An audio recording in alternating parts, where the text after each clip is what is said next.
Maryland versus FAU, we got a preview show.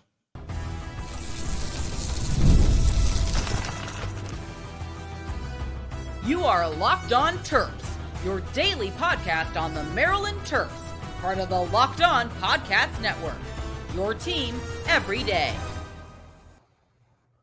What's up, everyone? I'm Tre Moore, host of Locked On Terps, part of the Locked On Podcast Network, your team every day. So thank you guys for making us part of your day. And today's episode is brought to you by FanDuel. Football season is around the corner, and visit FanDuel app today and start planning your futures bet now. I have a very exciting episode. I'm here with JJ Metz, who is part of the FAU crowd and is here to talk about FAU and give us a preview for all the Terps fans, because I know we're all really curious about FAU in the first game of the season, JJ. But I kind of wanted to start off with what's kind of the overall temperature for FAU this year? What are kind of the overall outlook? What's the goal this year? What's a realistic goal this year for the FAU team?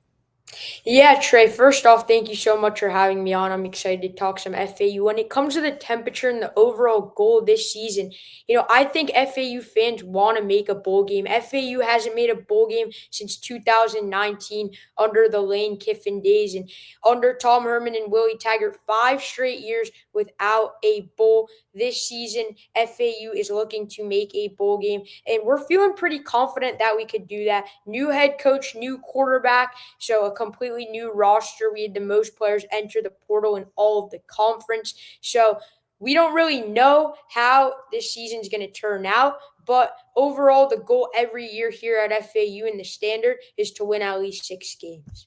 Right. Yeah. I think that's similar to kind of where the Terps are after missing a bowl game last year. I think the main thing we want to do is to get back to a bowl game after making or winning 3 straight bowl games before that. And I think we have kind of that same expectation as a fan base and Mike Loxley to make a bowl game. So I think that's overall kind of what we want to do. Is we're not like looking at the college football playoff or anything like that. I think we just want to get to 6 wins. So tell me about your new coach. What's the temperature with the new coach? How are people feeling about the new coach at FAU? Yeah, so we brought in Zach Kittley, offensive coordinator from Texas Tech, and I'm feeling super confident. A lot of FAU fans have very high expectations from him. He started out back in the day with Houston Baptist as a quarterback coach, and he coached as the offensive coordinator. And there he coached Bailey Zappi, who is now on the Patriots NFL player there. Then he went over to Texas Tech to be the quarterback coach, where he coached Patrick Mahomes, now obviously Super Bowl winner multiple times at the Chiefs. Then he went back to Western Kentucky, where he got a second stint with Bailey Zappi as quarterbacks coach and offensive coordinator. And then the last few seasons, he's been at Texas Tech, where he coached an air raid offense first, where they were in the top 20 in offensive efficiency through passing and running last year. So we're feeling very confident. He's the youngest coach in the FBS at 34 years old. Bright offensive mind who has coached some really solid NFL talent right now. So overall, we're feeling really confident with Coach Kittley. He brought in a lot through the portal, and he has a bunch of connections. And I think something so great about Coach Kittley is the age. Yes, he's young, but he can really relate to these players, because they've even said they see him as more of a friend, not a coach. He's just 34 years old. He was in college just 12, 13 years ago, and compared to an older guy like FAU's had in the past, he can really bring in that talent and have that one-on-one connection with the players. Right. No, that totally makes sense. It's an interesting type of perspective that you bring up about being a younger coach, being able to relate a lot with kind of different players. And he has an excellent track record, and some of the players that you mentioned that he coached, obviously, that's pretty awesome to see, like the youngest FBS coach. But is there any concern with his youth and him being a younger coach? I know that there's a lot of positives with that, but do you have any concerns overall with that, being a younger coach? I mean, overall, I wouldn't say just the age alone there's concerns, but there's concerns about some of his previous stops. He's never been a head coach before, which is you'd rather have a guy who's had experience as a head coach. He's also never coached defense before, which is a big concern because as a head coach, you need to coach both sides of the ball, and he's an offensive-minded guy. He brought in Coach Dewhurst, safeties coach at Mississippi State, so there is a really bright defensive mind in Dewhurst. But I think another one of the big concerns is Coach Kittley didn't hire an offensive coordinator coach or a quarterback coach, so he's coaching offense. The whole offense as a whole, the offensive scheme, he's going to be the offensive play caller and the quarterbacks. So he's working with those positions all at once. When you look at Maryland, it's a completely different thing. Obviously, Coach Loxley, he's an offensive mind, but he has an offensive coordinator. Coach Kittley is doing that all at once. So there is a little bit of a concern on the defensive side if he's going to be able to have a good defensive scheme and be able to get stops, because FAU's defense last year was pretty solid. The offense couldn't really put up many points, but the defense was the strength of the team last year. It is going to be much more fun here in Boca because we are going to score more points. But I have some concerns because he's never been a head coach. And the defensive side of the ball, there's a lot of questions if he's going to be able to coach that. Yeah, of course, Maryland has their new OC, Pep Hamilton, who we're all excited about. But I think that's an interesting thing that I didn't realize that you guys don't have an OC or a quarterback coach. That does sound like a lot to do as a head coach, while you mentioned he hasn't coached defense as well. So do you think that's too much? Like, your own personal opinion, do you think that's going to get into the way at all, like trying to game plan for, obviously we're talking about Maryland right now, but for the entire season when he has to try and do maybe too much since he's quarterback coach and you guys don't have an OC and he's doing a lot of that, but you also have to have an eye on the defense. Do you think that's something that we could look at as a potential challenge for FAU heading into the Maryland game? I definitely think it is going to be a challenge because he has to coach multiple positions at once. And I don't know if he has time during practice to be with the defense. When I've been at FAU fall camp and spring camp, he's been with the quarterbacks the whole time. So yes, it's definitely a concern, but I do have a lot of trust in Coach Dewhurst, the defensive coordinator. But again, he's never been a defensive coordinator before. He's just been a defensive position coach in the past. I definitely think it could get in the way for sure, because when you have a head coach who's never coached before, has very little experience on defense, that's not a huge positive thing to have a good defense. And I think it could get in the way for sure, but we'll see. I have a lot of trust in Coach Dewhurst, our defensive line coach, Coach Santana. He was with the Miami Hurricanes as the assistant defensive line coach. He had the number one defensive line in the ACC last year and number one in the country. So a lot of experience there. The defensive line is going to be really solid. Coach Kittley said he thinks it's going to be the best position group on the FAU team as a whole. The secondaries are also in the secondary positions are looking good there too. So there are a few questions, and I wonder if he'll be able to have time for the defense later in the season. However, I trust the coaches on the defensive side of the ball, and only time will tell, and we'll see if it'll be a huge problem. Yeah. No, you bring up a lot of good points, and it does sound like in the past or last year is more of a defensive-led team. And that kind of leads me to my next kind of question. I think Maryland football, for me, I don't really know where it stands in terms of like what side of the ball is going to lead, or what's kind of the culture, or what's kind of what are we going to hang our hat on, whether it's passing the ball in the pass or defensive side of the ball. But FAU, do you guys feel like you're going to be more of a defensive-led team now this year, or is that going to continue? Or do you think with this new coach, it's going to be more of an offensive type of thing? What's kind of what do you guys think you're going to hang your hat on in terms of that? Yeah, so at the last scrimmage, the defense was able to have 4 interceptions and a defensive touchdown. So I'm pretty confident that the defense is going to be really solid this season and might even be better than the offense.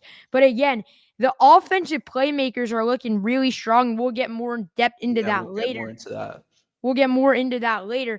But I trust this defense just based on the scrimmage results. They've been doing really solid. They're able to get turnovers and takeaways. And there's a lot of new transfers in the defense. Again, we'll get into that more in depth later. But overall, I think that this may also be a defense-led team first, just based on scrimmage results. However, I have a lot of trust in the offense too. it's really more so a question mark. As you mentioned, it's the same thing with Maryland because we don't know yet. We can only base it off the scrimmage, and that's where the defense outperformed the offense in the last scrimmage. Right. Let's dive more into the personnel next. We'll talk more about that after this. Hey, Locked On Terps fans, are you still paying full price for gas? Stop leaving money behind. Get real cash back every time you fill up with the free Upside app. Simply download the free Upside app in the App Store or Google Play right now and start earning cash at the pump today. Use my limited time promo code Locked On Terps and get an extra 25 cents back per gallon on your first fill up. You can make up to $300 a year just from buying the gas you already needed. At first, I thought it was too good to be true, but it's totally legit. Real people are getting paid to get their daily commutes, and you can too. Plus, you can cash out anytime to your bank account, PayPal, or an e-gift card for Amazon and other brands. Don't let the offer drive on by download the free Upside app now using my limited time promo code Locked On Terps for a limited time 25 cent per gallon bonus. That's promo code Locked On Terps. Disclaimer, offers vary by user and location. Go to upside.com for terms and conditions. All right, so let's talk a little bit more about the personnel. I think we'll start on the offense side of the ball. The second segment, we'll close it out, or the third segment, we'll close it out with the defensive side of the ball for today. But I think we all want to know the quarterback situation as a Maryland fan. Who's the quarterback? Is there controversy? Well, what's the deal with the quarterback conversation at FAU? Yeah, so there's a lot less controversy than most teams out there. I think it was pretty clear when FAU brought in Caden Velkamp that he'd be the starter. This is a guy who was really good at Western Kentucky last year. He was the Conference USA Player of the Year, and he threw for 25 touchdowns and over 3,000 yards. This is a guy that Coach Kitley really trusts. He has a connection with him from Western Kentucky. He recruited him actually at Western Kentucky, and Caden Velkamp is pretty much the dream scenario for FAU to get in the portal. He's more of a pocket passer guy who's going to stay in the pocket, but he also brought in a few of his wide receivers to FAU, so he has that connection with them. And it was pretty clear it's going to be Caden Velkamp, and he really was able to win Western Kentucky games. He made the conference championship there for them last year. As I mentioned, Player of the Year in a Division I conference in the Conference USA. So for FAU to get him, that's a huge positive. And in the preseason poll in the American Conference, Caden Velkamp ranked as the number 2 quarterback in the American Conference, just behind Retzlaff, who's now the Tulane quarterback transfer from BYU. But for him to be a consensus top 3 quarterback in the conference, that's something FAU hasn't had in previous years, with Casey Thompson just a few years ago, then the Cam Fancher era, who's now at UCF. FAU now is a guy who they can trust going into week 1. When it comes to the rest of the room, there is a competition for QB2 between Zach Gibson and Kason Wiseman and Mike Valentino. Wiseman, he started a few games for us last year when Fancher went down. Gibson started at Georgia State last year. He's a transfer from there. And then Valentino is a freshman here. So it looks like Zach Gibson is pushing and closing away on that QB2 spot, but it was pretty clear, and Coach Kitley announced, I think it was the second week of fall camp, that Velkamp would be the week 1 starter in College Park. Interesting. Okay, so you guys have, it sounds like a really experienced guy coming from Western Kentucky that is going to be one of the top quarterbacks in your conference. And that'll be very interesting with the Malik Washington, who we're assuming is going to be the starter. By the time that this comes out, we're pre-recording this a little bit, I'm assuming Malik will be named the starter, but it could change. We're not 100% sure, but I think we're all expecting Malik, the freshman quarterback, to be the starter. So I think that's an interesting type of matchup, a guy that's been there and done that on the FAU side with Velkamp, or Caden Velkamp, sorry. That's going to be an interesting matchup with Malik Washington, a freshman who we're all very high on, but we're just not really 100% sure, versus Velkamp. I keep messing up that name. I apologize. Caden Velkamp, a guy that's been there and done that a little bit. And then, so talk about some of the weapons that we should be worried about at the receiver position, the tight end. who are the guys that Maryland fans should look at and kind of be scared of if you're the Terps secondary? Yeah, this wide receiver room, I've been saying it. I think it's the best in the conference. This wide receiver room is so dominant. It's probably our best position group, a lot like how you guys think the wide receiver room is going to be the best position group.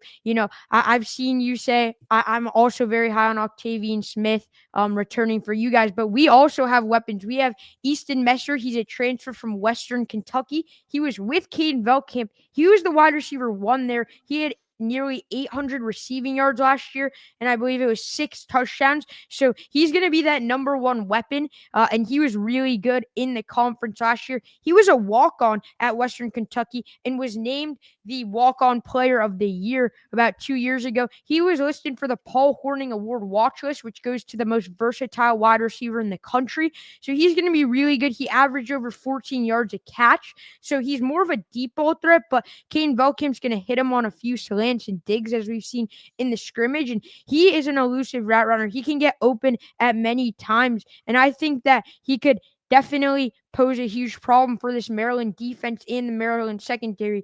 Then we have Asad Wasim. He's a Colorado transfer. He's impressed a lot in fall camp. Coach Kitley just talked about how good he's been. He had 2 touchdowns in the last fall scrimmage. His connection is growing with Caden Velkamp and just getting better the more we see it. And Wasim was in a receiver room last year at Colorado, which had a lot of talent, to say the least, with Travis Hunter, Jimmy Horn, LaJohntay Wester. He's learned from those top guys and now is taking his talent over here to FAU. He's been really good in the receiver room. We also have J.R. Wilson. He's more of the bigger receiver. He's going to get a lot of 50-50 lobs where he'll be able to use his height and get catches on those lobs that Caden Velkamp will throw up. He's a transfer from Virginia where he had just 1 touchdown last year. He didn't have much playing time. He came here for some playing time, and we're going to use him in those, 4th and long situations where we need a deep ball thrown up or a lob. So he's going to be huge there as well. Jabari Smith, he's also returning. He averaged over 18 yards a catch last season. Another a shorter type of guy, but he's really speedy and shifty and crafty. He can get open. Jay-Sean Platt is coming back too. He has experience in this receiver room. So overall, FAU has a lot of weapons. The tight end is a big question mark. We don't have a guy like Dorian Fleming like you guys have where you can trust that tight end one. We really don't have that. Khalil Brantley, our tight end one, he medically retired, and then our tight end 2 just transferred in the last window. So that tight end position is a huge question mark. We wonder if there will even be a tight end on the field at some times, or if Velkamp will even target them. We were really high on Khalil Brantley before he medically retired from college football just a few weeks ago. So tight end's more of a question mark, but we have a lot of weapons in that wide receiver room, and I'm feeling really confident about this receiver room, and I think it's the best in the conference.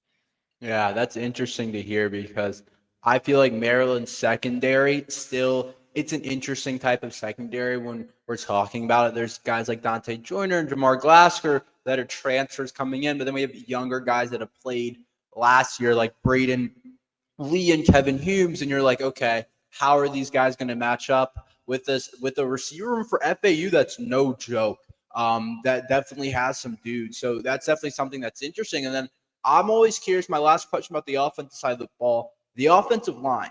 Maryland's offensive line, I feel like, is never good in terms of Big Ten standards. FAU, what are we kind of hearing about the offensive line? Is that a position group you're trusting? What's the deal with the O-line? Yeah, so we brought in Coach Hamby as our offensive line coach. He was the offensive line coach over at Texas Tech a season ago with Coach Kitley as the offensive coordinator. He came over to FAU, so he has a lot of experience coaching this offensive line. On the offensive line, we return Alex Octavian. He's going to be our guy at left guard, and he's a really good guard. He's a big guy who's going to be able to stop the defensive line. And also, we brought in Madden Sanker. He's a transfer from Louisville. He actually had some playing time at Louisville. He wasn't in the starting 5. That's going to be a huge get. On the outside, we have Dottie Richardson. He's going to be really solid. But when it comes to this overall offensive line as a whole, there's a lot of transfers and there's a lot of questions because we only returned 2 of our 5 starters from last year. So overall, I would say that we're going to be kind of mid-tier in the conference because I just don't know. I know that Madden Sanker is going to be really good. There's a big question at tackle. At center, Keyshawn Sapp and Braden Cunningham. They're going to be two guys who are going to be splitting snaps at center. So that's going to be huge. But when it comes to this offensive line, I also want to mention the running backs because they're going to have to block for these running backs. And I think it's going to be really hard for Maryland to prepare for this three-headed monster that FAU has. With Caden Shields Dutton, the power back more so. He's returning. He had 2 touchdowns in that Tulsa game. Xavier Terrell, he's more of that guy who's going to get receptions out of the backfield, the smaller type of back. And then we have a hybrid guy in Jamari Sands, who all 3 of them are returning.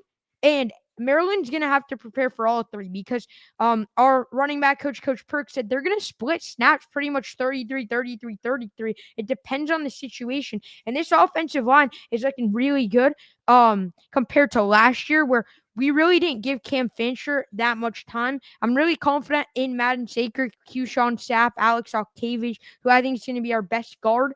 And I think these running backs are going to be able to have those holes from the offensive line. So overall, I'm pretty confident with the offensive line, but I'm not there's still so many questions. And I just don't know, if it's going to be as good as I think. Right. No, that makes sense. That there's definitely, I think it's very similar to Maryland's offensive line. There's a couple guys returning, but there's guys coming in from the portal, and it's like you never really know. It feels like up there, but there's definitely guys you feel better about than others, but it's definitely going to be an interesting type of thing. And it's interesting you said that Maryland's going to have to prepare for all 3 running backs. I think that's going to be a big part of this is running the football and how does FAU balance passing and the running backs. There's a lot of weapons on this FAU team. To be honest, that's going to be an interesting part. But next, we'll talk about the defensive side of the ball. We'll talk about some of those guys after this. College football is back, and I couldn't be more excited. The tailgates, the rivalries, the energy in the stands, there's nothing like it. But let's be real. Actually getting tickets can feel like more of a battle than the game itself. Endless queues, hidden fees, prices jumping at checkout. That's why I use Gametime, the app that gives you the advantage to back to fans. It's the easiest way to score last-minute tickets at the best prices with no surprise fee. What you see is what you pay.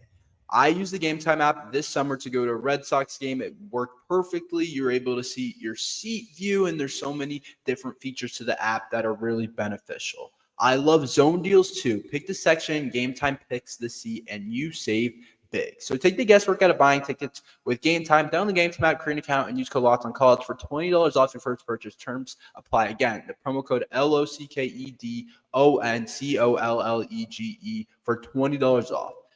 Swipe, tap, ticket, go download the Gametime app today. All right, let's talk about the FAU defensive side of the ball. Let's start up front with the defensive line. I saw one of your tweets that said Malik Washington should be scared basically in week 1. Who are some of those guys up front that Terps fans should be scared of and Malik Washington should look out for? Yeah, Coach Kelly mentioned that the defensive line is probably the strongest position group. It's definitely the most experienced position group in the conference, and I am so high on this defensive line. I think it's going to be really good. It's going to get a lot of sacks first overall. I'll start on the interior. We bring in CJ Doggett. He's a transfer from Ohio who had 4 sacks last season and a bunch of tackles. That's a huge guy that we're able to bring in.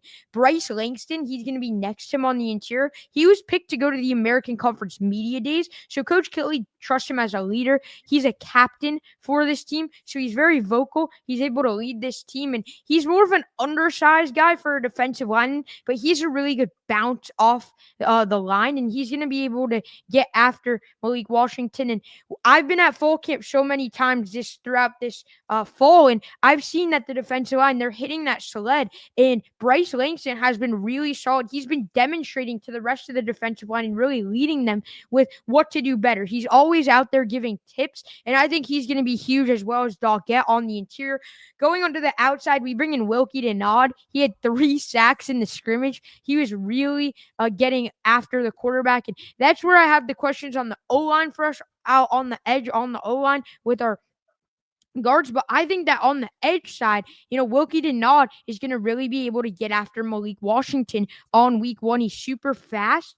And I also think that Deshaun Batiste, he's going to be on the other side of the edge. He's a redshirt freshman transfer from Tulane. He's really impressed Coach Kittley in camp. So Eric Brantley Jr. is also going to be out there on the edge. So that's going to be huge. And Sledge is going to play on the interior. So the defensive line's looking really good. But overall, you got to look at CJ Doggett. Ohio transfer, 4 sacks last season. He's looking to do that here. And then Wilkie Denaud, 3 sacks on the scrimmage. He's going to be on the outside. And then Langston, our guy who went to media days, a big leader, a big vocal guy. So you have a freshman quarterback. It's his first game starting at the new level. And I think that this defensive line could definitely pose problems for Malik Washington in week 1. Yeah, no, that's interesting kind of because I think of the Maryland offensive line.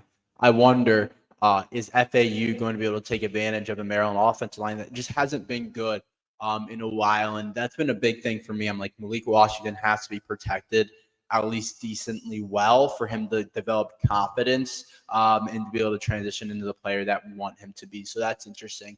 How about the linebacker room? Who are the guys we need to know there? Yeah, so in the linebacker room, it's looking pretty solid. Not as high on them as the D-line, but I'll start with Tyler Stoltzke. He's going to be playing at Sam. You guys may know him. He was at Minnesota for 3 seasons. I think he might have started a few games last year. I know he did start the Ohio State game because he was talking about that in the press room when we got to speak to him last week and getting that experience against Big Ten teams. And he was in the Big Ten for a few seasons. He's going to be huge. I see him going up against Dorian Fleming as that Sam guy. So that's going to be a really interesting matchup, tight end versus Sam linebacker. And I'm really high on Tyler Stoltzke. He's a big-time leader, a captain on this team. He didn't have too much production over at Minnesota. I don't know if he was that great. He didn't have an interception, but he was able to get a few tackles there and was able to experience playing time in the Big Ten, which is huge. We got 2 guys who are coming in Robert Lee and Charquez Lee, the 2 brothers. Charquez had an interception in the scrimmage last Saturday. One of those 4 interceptions came from him. So that's a huge get. They're going to be in that outside linebacker area coached by Antonio Flanellis. So that's going to be huge as well. So linebacker room's looking pretty good. I'd overall take away, you got to look at Tyler Stoltzke. Also, Leon Hart's going to get a lot of snaps in that linebacker room. He's looked really solid. So Tyler Stoltzke is going to be going up against Dorian Fleming. That's the main matchup that we're going to be looking at. But I'm not as high on that. I know that Leon Hart said that he's been really working on stopping the run, and he's going to maybe come off the edge and on that linebacker blitz someplace, maybe get after Malik Washington. He can do that and play in various different role sets. And he was a defensive lineman in high school who's now a linebacker right now. So if they do blitz, he could definitely get after Malik Washington. But Tyler Stoltzke, Dorian Fleming, it's going to be a great matchup to watch, and I'm excited to see that just next Saturday. Yeah, that makes a lot of sense at the linebacker room. You're not as high on, but there's definitely guys to know. And then to finish this up, last question, let's talk the secondary. What's the temperature there? Do you guys feel like you can guard the Maryland receiving room? What's the deal with the FAU secondary? Yeah, the secondary, it is a big question. Zion Parrott's going to be starting. He's a true freshman, high-end 3-star recruit at safety position. I'm not as high on him as your guys' safety, Jalen Husky, who's been really solid for you guys. But I think you guys have the better secondary overall. Maryland is definitely going to be able to exploit the secondary. Derek Rogers, he's going to be one of our primary cornerbacks. He had a pick 6 in the scrimmage, so a huge get from him. And he's from Purdue, so he also has that Big Ten experience. He didn't start there, but he's coming in there from Purdue. And then Sweeney, we have again Jack Sweeney. He's coming in from Liberty. He knows how to win football games. He's been in a culture where the team has won double-digit football games multiple years. So Jack Sweeney is going to be a really solid guy there. Mike Wright, returning for us. Wendell Fillard, he's returning. This is his 7th year here at FAU, and this year he's going to start. He's one of our captains. He's going to be at quarterback as well. I would overall say that I would watch out in the secondary for Wendell Fillard the most. because I just think that he's the most experienced guy for this Right. FAU secondary. But I'd also say Derek Rogers, he has some Big Ten experience there, and I think that he could definitely get a turnover, maybe a interception there. But I think this secondary could definitely get exploited for sure by these Maryland receivers. I know you guys have that Oklahoma transfer as well. And as I mentioned earlier, and you mentioned Octavian Smith returning, he was a really big, and just the fact that we're starting a true freshman in Zion Parrott, yes, he's been good in camp. I don't know how good this secondary is going to be as a whole. Right. No, that totally makes sense about the secondary. So that's definitely a matchup that I'm going to be looking at for the Terps receivers to potentially exploit and to have a couple big plays. But that's all we have for today. Thank you, JJ, for joining us. We'll have another episode out tomorrow doing an actual prediction. Well, me and JJ will go back and forth more about how we predict the actual game can go. But JJ, let us know, where can we find you in terms of your work? Yeah, so first off, I'm excited for the episode tomorrow, and thank you so much for having me on. That was a lot of fun talking some FAU Maryland. But yeah, you guys can find me over on X at JJ Metz FAU. I also have my own website where we cover FAU or credentialed media for FAU. It's at FAU_night_owls. We do 4 articles a week over there and daily podcasts, so you could find us over on YouTube, on X. So make sure to check that out. And then as in terms of me, I mentioned at JJ Metz FAU on X. You can also find my personal YouTube channel. I do a lot of college basketball content there. It's just JJ space Metz. And then on TikTok, JJ Metz. But yeah, those are my socials, and make sure to check them out if you guys want to see some FAU stuff. Thanks, JJ, for joining us. But yeah, that's all we have here for today. Make sure you guys look out for the episode tomorrow. But we'll see you next time on Locked On Terps.